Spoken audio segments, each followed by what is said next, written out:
बिस्मिल्लाहिर्रहमानिर्रहीम। अस्सलाम वालेकुम नाज़रीन, आप यूट्यूब चैनल देख रहे हैं। मैं इमरान खान हूँ। सबसे पहले इमरान खान साहब के हवाले से जो अदालत से खबर है वो मैं आप तक पहुँचा देता हूँ। इसमें दो मुअज़्ज़िज़ जज साहिबान थे इस्लामाबाद हाई कोर्ट के, उनके सामने केस लगा हुआ था इमरान खान साहब को अस्पताल मुंतकिल करने के हवाले से, और दोनों जज साहिबान ने जो है वो बड़ा मायूस कुन फैसला दिया है।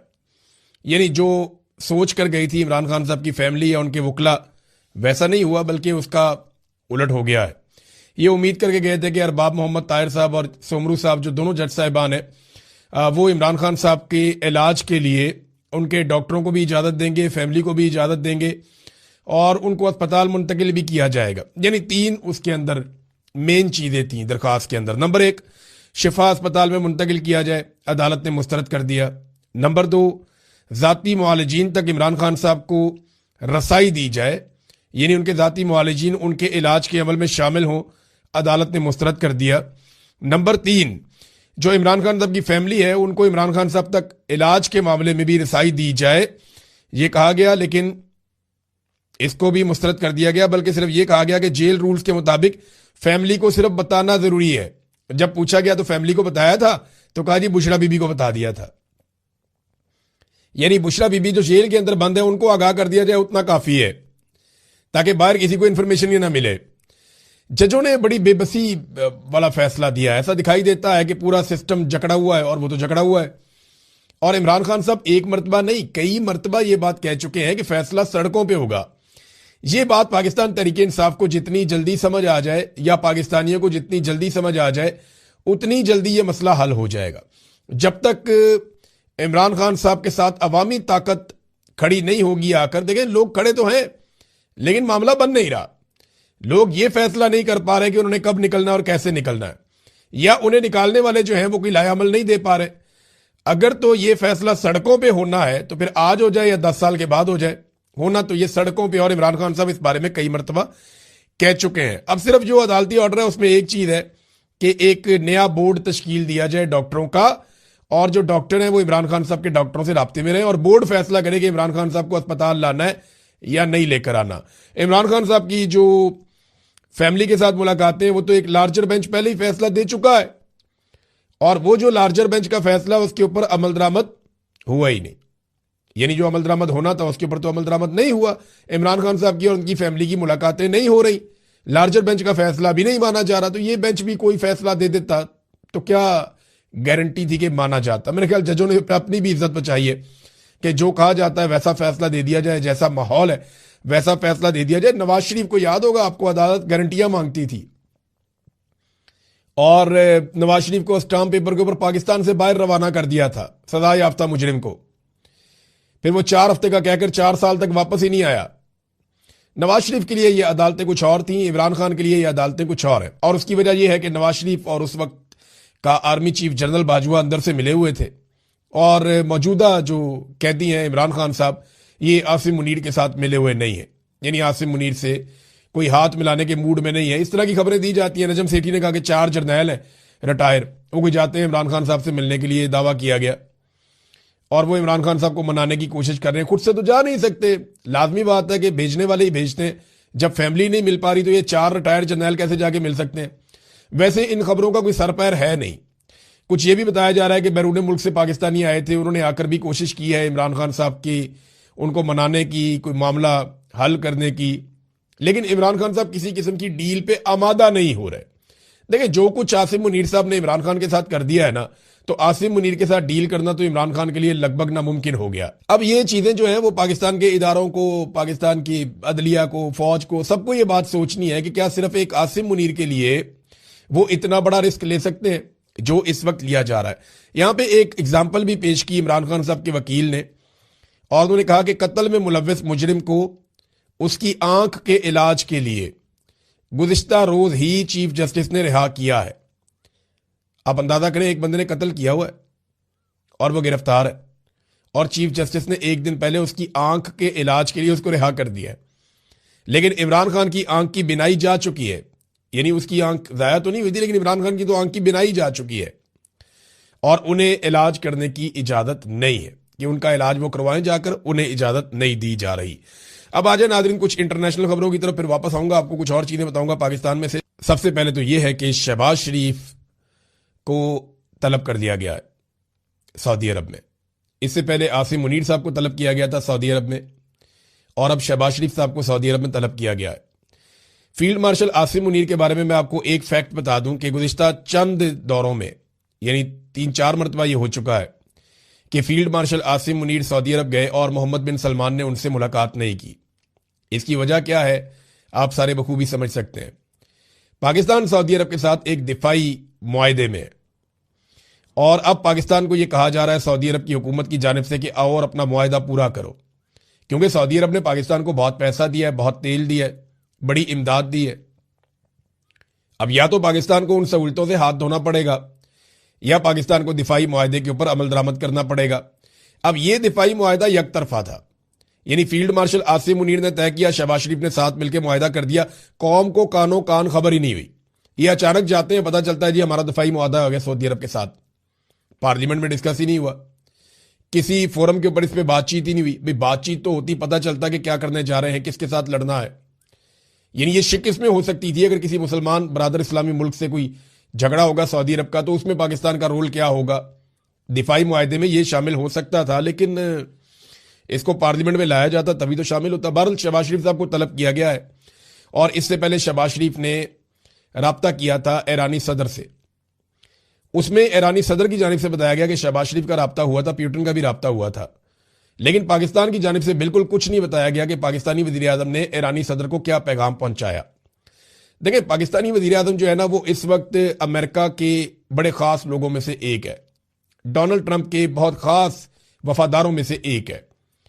ڈونلڈ ٹرمپ کے خصوصی نمائندے سٹیو وٹکوف نے 2 مرتبہ یہ کوشش کی ہے مختلف خبروں کے مطابق کہ مذاکرات کیے جائیں کسی طرح سے. اب یہ دا گارڈین نے اس کے اوپر ایک خبر بھی لکھی ہے، اور دا گارڈین کا دعویٰ ہے کہ معروف برطانوی یہ اخبار ہے، آپ جانتے ہیں سارے، اس کی خبر کے مطابق ایران نے امریکی صدر ڈونلڈ ٹرمپ کے خصوصی ایلچی سٹیو وٹکوف کی طرف سے بھیجے گئے جنگ بندی کے 2 پیغامات کو مسترد کر دیا.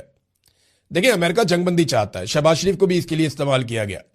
شہباز شریف نے ایران سے رابطہ کیا کہ جی جنگ بندی کر دیں، مہربانی کریں، آپ امریکہ کی طرف سے بھی ہے اور سعودی عرب کی طرف سے بھی ہے تو آپ جنگ بندی کریں. لیکن ایران نے انکار کر دیا اور اپنی شرائط رکھ دی ہیں. اب سٹیو وٹکوف کی طرف سے بھیجے گئے جنگ بندی کے 2 پیغامات کو ایران نے مسترد کیا کیونکہ ایرانی قیادت کو لگتا ہے کہ وہ جنگ ہار نہیں رہے. ایران کے وزیر خارجہ نے کہا کہ صرف امریکہ کی طرف سے جنگ ختم کرنے کا اعلان کافی نہیں ہوگا. ایران کا موقف ہے کہ جنگ بندی تبھی ممکن ہوگی جب امریکہ یہ پکی ضمانت دے گا کہ وہ دوبارہ ایران پر حملہ نہیں کرے گا. اب ایرانی پارلیمنٹ کے اسپیکر نے بھی سٹیٹمنٹ دیا کہ ایران جنگ بندی نہیں کرنا چاہتا اور دشمن کے ہر حملے کا فوراً جواب دیا جائے گا. پھر ایک اور سٹیٹمنٹ بھی آیا ایران سے کہ اب ایران اپنی مرضی سے اٹیک کرے گا، ایران پہ اٹیک کیا جائے یا نہ کیا جائے. حجت تمام ہو چکی ہے، امریکہ اور اسرائیل نے وعدہ خلافی کرتے ہوئے حملہ کر دیا ہے، لہٰذا ایران اب اپنی مرضی سے حملے کرے گا. اب آبنائے ہرمز کے اوپر بھی ان کا کنٹرول ہے مکمل طور پہ. شہباز شریف نے کوشش کی، وٹکوف نے کوشش کی، کچھ اور لوگوں نے کوشش کی، لیکن ایران جنگ بندی کر نہیں رہا کیونکہ 3 شرائط رکھ دی ہیں ایرانی حکومت نے. ایران کے صدر نے جو 3 شرائط رکھی ان میں جو پہلی بڑی شرط ہے وہ یہ ہے کہ ایران کے حقوق کو تسلیم کیا جائے، یعنی اسے تجارت کی اجازت دی جائے. ایران کے اوپر جو پابندیاں لگائی جاتی ہیں غلط قسم کی، وہ پابندیاں ختم کی جائیں اور ایران کو بھی وہی مقام دیا جائے جو باقی ملکوں کو دیا جاتا ہے. نمبر 2 انہوں نے کہا جی معاوضہ ادا کیا جائے، جو ہمارا نقصان کیا جا رہا ہے اس کا معاوضہ ادا کریں، آگے چل کے بتاتا ہوں نقصان کیا ہوا. نمبر 3 وہ یہ کہتے ہیں کہ ہمیں عالمی گارنٹیاں دی جائیں کہ آئندہ ہمارے اوپر کسی قسم کا کوئی اٹیک نہیں کیا جائے گا. اب یہ 3 چیزیں بڑی امپورٹنٹ ہیں. تو شہباز شریف صاحب کو سعودی عرب نے بلایا، 2 چیزیں ہو سکتی ہیں، ایک تو یہ ہے کہ ایران کو لڑائی سے روکا جائے، حملوں سے روکا جائے، اور دوسرا سعودی عرب یہ ڈیمانڈ کرے گا کہ پاکستان کی فوج اب آبنائے ہرمز کو کھلوائے اور پاکستان کی فوج سعودی عرب کے جو ٹینکرز ہیں ان کو تحفظ فراہم کرے کہ وہ آبنائے ہرمز میں سے گزریں. اور یہ بھی مطالبہ ہو سکتا ہے کہ سعودی سرزمین کی حفاظت کے لیے پاکستانی فوج پہنچ جائے اور وہ ایران کے ساتھ ایک لڑائی میں اترے. اب کیا پاکستان ایران کے ساتھ ایک جنگ میں جانے والا ہے؟ یہ وہ بڑا سوال ہے جو ہر پاکستانی جاننا چاہتا ہے. اس کا جواب پاکستانی ذاتی طور پہ کسی جنگ میں جانے کے لیے تیار نہیں ہے. پاکستان بالکل نہیں چاہتا کہ پاکستان ایران کے ساتھ کسی جنگ کے اندر جائے. یہ بات بالکل ٹھیک ہے اور میں پورے یقین سے کہتا ہوں کہ پاکستان ایران کے ساتھ کسی جنگ میں جانا نہیں چاہتا. पाकिस्तान यही चाहता है कि लड़ाई यही खत्म हो जाए और पाकिस्तान की इज्जत बच जाए। लेकिन अगर यह मामला लंबा होता है तो पाकिस्तान को सऊदी अरब की बात माननी पड़ेगी, यह भी एक मुसीबत है। और अगर सऊदी अरब की बात नहीं मानता तो वो फैसिलिटी जो सऊदी अरब ने पाकिस्तान को दी हुई है, पाकिस्तान को उससे हाथ धोने पड़ जाएंगे। पहले ही पाकिस्तान की हुकूमत ने एक बौंगी मार दी है कि सऊदी अरब जब बहुत मुश्किल में है, बड़ी तकलीफ में है, और उसने पाकिस्तान को पुकारा तो पाकिस्तानियों ने साथ ही $10 अरब मांग लिया कि जनाब $5 अरब तो आप हमारे कौमी खजाने के अंदर रख दें, वहां पे डिपॉजिट कर दें, और $5 अरब का आप हमें तेल दे दें। अब पाकिस्तान ने जब इस किस्म की डिमांड की तो ये बड़ा अजीब लगता है कि जब कोई मुश्किल में हो तो आप उसकी मुश्किल से फायदा उठाएं। और ये देखें, सऊदी अरब के पाकिस्तान के ताल्लुकात किसी और नौइयत के हैं। रियासतें अपने मफादात देखती हैं, ये बात ठीक है, लेकिन सऊदीज इस बात को भूलेंगे नहीं, वो इसको याद रखेंगे। ये बात हम सबको अपने जहन में रखनी चाहिए। नाज़रीन, अक़वाम मुत्तहिदा में जो करारदाद पेश की गई उसमें यह तो कहा गया कि ईरान ने खलीजी ममालिक के मुख्तलिफ एरियाज पे अटैक किया, अमेरिकन अड्डों पे और बाकी जगहों पे, तो इसकी हम मजम्मत करते हैं। लेकिन वहां ऐसी कोई करारदाद पेश नहीं की गई जिसमें सुप्रीम लीडर का कत्ल पे बात हो, या जिसमें अमेरिका और इसराइल के हमले की मजम्मत हो, या जिसमें 170 बच्चों की शहादत की मजम्मत की गई हो, या जो हजारों जख्मी हो रहे हैं ईरान के अंदर उसकी मजम्मत की गई हो। 1500 के करीब जो है वो शहादतें हो चुकी हैं, उसके ऊपर कोई मजम्मत नहीं आई। 1100 से ज्यादा बच्चे जख्मी और शहीद हुए हैं ईरान के अंदर, तो इनके ऊपर कोई मजम्मत नहीं आई। और 10 दिन में सिर्फ तेहरान के मेयर ने यह बताया कि 10 दिन में 9000 मुकामात को निशाना बनाया गया। इतनी बमबारी ईरान के अंदर हुई है, इस पर कोई करारदाद पेश नहीं की गई। तो जब ये चीजें नहीं की जा रही तो ये दोगलापन नजर आता है। यानी एक तरफा तो आप नहीं चल सकते ना, आपको तो सारी चीजें देखनी होती हैं। आबना हुर्मत पे ईरान ने कंट्रोल किया हुआ है, वहां पे अभी तक की इतला के मुताबिक 13 जहाजों को आग लग चुकी है। 13 ऐसे जहाज जिन्होंने यहां से गुजरने की कोशिश की वो निशाना बनाए जा चुके हैं। नाज़रीन, मगरबी ममालिक इस मरतबा अमेरिका का वैसे साथ नहीं दे रहे। देखें, जो ये सोच है ना अरब ममालिक में कि अगर हम लड़ाई के अंदर उतरे तो अमेरिका और इसराइल पीछे हट जाएंगे और उसके बाद हमें ईरान के साथ एक लंबी लड़ाई के लिए छोड़ देंगे और फिर हम हथियार ही खरीदते रहेंगे। वो महंगे हथियार हमें बेचे जाएंगे, कभी हमें हथियार बेचेगा अमेरिका, कभी बेचेगा कोई और मुल्क, कभी कोई मगरबी मुल्क। तो ये तो पैसा बनाएंगे हमसे और हम एक ऐसी लड़ाई में चले जाएंगे जो हमें तबाह करेगी। देखिए ना, ईरान और इसराइल ये दो मुल्क हैं इस रीजन में जिन्होंने अपने आप को ऐसे तैयार किया है कि किसी भी जंग की सूरत में अपने आप को बचा सके। इन्होंने जो तरक्की की है वो दिफाई नुक्ता नजर से की है, ईरान ने और इसराइल ने। वो बंकर्स उन्होंने बनाए, इन्होंने जेर जमीन सुरंगें बनाई हैं, उन्होंने अपने हथियार बनाए, इन्होंने अपने मिसाइल बनाए, उन्होंने अपने आप को ट्रेंड और अपने आप को डेवलप ऐसे किया है। ये जो खलीजी ममालिक है ना, इन्होंने दिफाई नुक्ता नजर से अपने आप को डेवलप ही नहीं किया। इन्होंने अंधाधुंध तामीरात की हैं, बड़ी शानदार बिल्डिंग बनाई हैं, बड़ी जबरदस्त सड़कें बनाई हैं, बड़ा शानदार किस्म का सिस्टम डेवलप किया है जदीद तरीन, लेकिन दिफाई नुक्ता नजर से नहीं किया। तो ये बहुत वुल्नरेबल है। मिसाल के तौर पे दो लोगों की लड़ाई हो जाए, एक का घर ईंटों से बना हुआ और दूसरे का शीशे से बना हुआ है, और दोनों के हाथों में मारने के लिए पत्थर हो, तो नुकसान जो है वो शीशे का, कीमती घर जिसका होगा उसका होगा। तो अरब ममालिक ने अपने आप को दिफाई नुक्ता नजर से डेवलप नहीं किया, इसराइल ने और ईरान ने किया है। तो उनका नुकसान उतना नहीं होगा जितना अरब ममालिक का हो जाएगा। वो इस बात को समझते हैं और उनकी पूरी कोशिश है कि किसी तरह ईरान पे दबाव डाल के जंग बंद करवाई जा सके। अब ओमान का स्टेटमेंट आया नाज़रीन, क्योंकि ओमान में एक बहुत बड़े ऑयल स्टोरेज के ऊपर अटैक हुआ था सलाला में, और बहुत आग वहां भड़की हुई है, और इस वक्त बहुत इंपॉर्टेंट था क्योंकि ईरान ने यह कहा कि ओमान के अंदर जो अटैक हुआ वो हमने नहीं किया। अब ओमान के स्टेटमेंट का इंतजार किया जा रहा था। ओमानी वजीर खारजा ने जो बयान दिया है वो बड़ा शानदार। उन्होंने कहा जी ये जो जंग लगी है ना, इसका मकसद ईरान को कमजोर करना और खित्ते की नई तश्कील करना है। यानी वो जो कहते हैं कि एक्सपेंशन करना चाह रहा है इसराइल, ग्रेटर इसराइल के मामला हैं, वो उस तरफ इशारा कर रहे हैं कि जनाब ये तो खित्ते की नई तश्कील करने जा रहे हैं और ईरान को कमजोर करना चाहते हैं। फलस्तीनी रियासत के क्याम को रोकना इस हमले का मकसद है, यह भी उन्होंने कहा। और फिर ओमान ने बड़ा क्लियरली एक स्टेटमेंट दिया कि ओमान बोर्ड ऑफ पीस का हिस्सा नहीं बनेगा। यानी जो ट्रंप ने बोर्ड ऑफ पीस बनाया, ओमान उसका हिस्सा नहीं रहेगा, ये उन्होंने कहा। और इसराइल से ताल्लुकात कभी कायम नहीं करेंगे, उनके साथ हालात हमारे नॉर्मलाइज नहीं होंगे। अब ये जो स्टेटमेंट है ये बड़ा क्लियर है ओमान की जानिब से, और ऐसा लगता है कि अरबों को ईरानियों से लड़ाने की जो कोशिश है वो उतनी कामयाब नहीं हुई अमेरिका की जानिब से जितने दावे शुरू में किए जा रहे थे या जिस किस्म की उम्मीद लगाई जा रही थी। नादरीन, खलीजी ममालिक में जो आलमी मालियाती इदारे हैं वो शदीद खतरे में पड़ गए हैं। बहुत सारे लोग अपना पैसा निकाल के खलीजी ममालिक से जाना चाहते हैं और कई लोग कह रहे हैं जी वो वापस नहीं आएंगे, ये ममालिक महफूज नहीं है। और अरब ममालिक जो हैं वो ये सोच रहे हैं कि हमने तो अमेरिका पे इन्हिसार किया था, अरबों डॉलर खर्च किए थे कि ये हमारी हिफाजत करेंगे, और जब वक्त आया तो ये निकल गए हमें अकेला छोड़ के, और इन्होंने हमसे ज्यादा इसराइल की हिफाजत के लिए कोशिश की, बल्कि हमारे हथियार यहां से उठाकर इसराइल ले गए उनको बचाने के लिए, और अभी जनूबी कोरिया से भी हथियार उठाकर ला रहे हैं कि किसी तरह भी इसराइल की मदद की जाए। अब खलीज के अंदर जो मालियाती इदारे हैं वो अपने दफातर बंद कर रहे हैं, क्योंकि ईरान के अंदर मालियाती इदारों पे अटैक किया गया, उनके बैंक पे अटैक किया गया, तो ईरान की फौज ने फिर ऐलान किया कि हम भी इसी तरह के हमले कर सकते हैं अमेरिका और इसराइल के जो आलमी मालियाती इदारे या उनके शेयर जिनमें मौजूद हैं उनके ऊपर।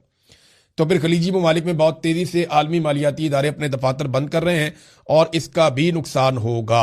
नाज़रीन, मैंने आपको बताया था कि मगरबी ममालिक उस तरह से खड़े नहीं हुए अमेरिका के साथ जैसे पहले खड़े होते थे, यानी जर्मनी अभी तक इस जंग का हिस्सा नहीं बना।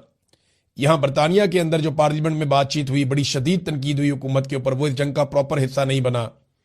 इसी तरह से फ्रांस ने मुखालफत की है, स्पेन ने मुखालफत की है, स्कैंडिनेवियन कंट्रीज ने मुखालफत की है, और अब कनाडा के वजीर आजम ने भी ये स्टेटमेंट दे दिया है कि ईरान जंग में हम कभी हिस्सा नहीं लेंगे। बड़ा कैटेगोरिकली उन्होंने कह दिया। तो डोनाल्ड ट्रंप पहली मर्तबा अपने रवायती और पुराने इत्तेहादियों से काफी दूर दिखाई दे रहे हैं, और अमेरिका के लिए ये बड़ी अलार्मिंग सिचुएशन है। नाज़रीन, पाकिस्तान के अंदर से 2-3 खबरें मैं जल्दी से आपके सामने रख देता हूं। नंबर 1 तो ये है कि बार्सिलोना स्पेन के अंदर एक पाकिस्तानी रहते थे, ये सोराब बाइक्स वाले हैं गालिबन, ये नुमान कैसर साहब, ये इनको स्पेन से वापस पाकिस्तान आए थे, ये अपने मुकदमात का सामना करने के लिए, और रेड वारंट की वजह से आए थे, क्योंकि रेड वारंट हो गए थे और इंटरपोल के मामला थे, तो ये वापस पाकिस्तान आए। इन्होंने अदालतों के सामने सरेंडर किया, और उसके बाद जेल से निकलते हुए इन्हें वहां से अगवा कर लिया गया और इनको उठा कर ले गई पुलिस, और फिर जैसे सीसीडी करती है इन्हें भी जाली पुलिस मुकाबले के अंदर पार कर दिया गया, इन्हें मार दिया गया। जब इन्हें पकड़ा गया था ना, तब यह आवाज उठाई गई थी कि इन्हें मार ना दिया जाए, बड़ी अपीलें की गई, सबने ये बताया, लेकिन फिर मार दिया गया। अब मामला यह है कि कोई मुजरिम है, मुलजिम है, कातिल है, कुछ भी है, आपने अदालत के जरिए सजा देनी होती है। अदालत अगर जमानत दे रही है तो आप उसको बाहर निकाल के कत्ल कर सकते हैं, यह है बड़ा सवाल। और देखें, इंटरपोल आप पे भरोसा कैसे करेगा? अब अगर आप इंटरपोल को कहेंगे रेड वारंट के जरिए किसी पाकिस्तानी को हवाले करें, तो वो पाकिस्तानी ये मिसालें पेश नहीं करेगा, जनाब ये बंदा भी गया था, ये बंदा भी गया था, ये बंदा भी गया था, उन्होंने वहां कत्ल कर दिया, लिहाजा आप मुझे वापस ना भेजें, वहां पे तो उनको असाइलम मिलना शुरू हो जाएंगे। तो ये बड़ी अजीबोगरीब हरकत शुरू कर दी है पंजाब हुकूमत ने, और इसका नुकसान पाकिस्तान को होगा। नाज़रीन, लाहौर में एक और 2.5 साल का बच्चा गटर में गिर गया। अब टिकटॉकर किधर है बताए ना? वो तो बड़ी लंबी प्रेस कॉन्फ्रेंस, जनाब एयरपोर्ट के ऊपर मीटिंग, तो ब्यूरोक्रेसी की बेइज्जती, तो जनाब आ जाओ जी, सारा मीडिया इसको चला रहा था, जमीन आसमान के कलाबे मिलाए जा रहे थे कि दुनिया की सबसे अच्छी एडमिनिस्ट्रेटर। वो एक और बच्चा लाहौर में गटर में गिर के जाम बहक हो गया, 2.5 साल का बच्चा था। अब किधर है? बोले ना, बात करें, सामने आए। नहीं।